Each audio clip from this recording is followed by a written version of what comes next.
talk to the person who's walked away from God because of who walked away from you? Here are 3 faith coaching tips on how to stay close to God, even in the midst of that heartbreak. Run to Him, not from Him. When the pain feels too heavy, run to God with it. Don't let your heartbreak build a wall between you and the one who heals broken hearts. Separate people from God. I had to learn this the hard way. Last year, at a conference, a pastor asked, "What do you need to believe about God that you've never been able to believe before?"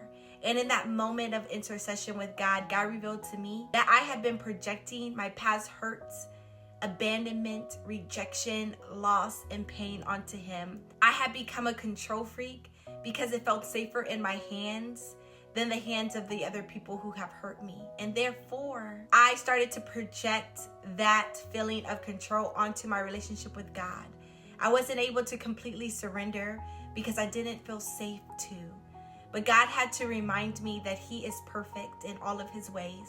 He had to remind me that He is not like man.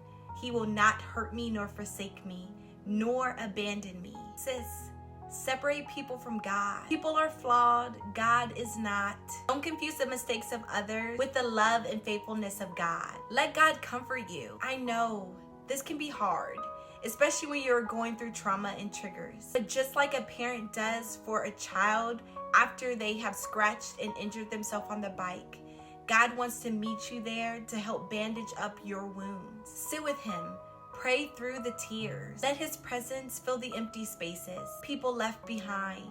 God will never leave you or forsake you. Meditate on these scriptures. Psalms 34 verse 18. The Lord is close to the brokenhearted. Hebrews 13:5. I will never leave you or forsake you. Meditate on them.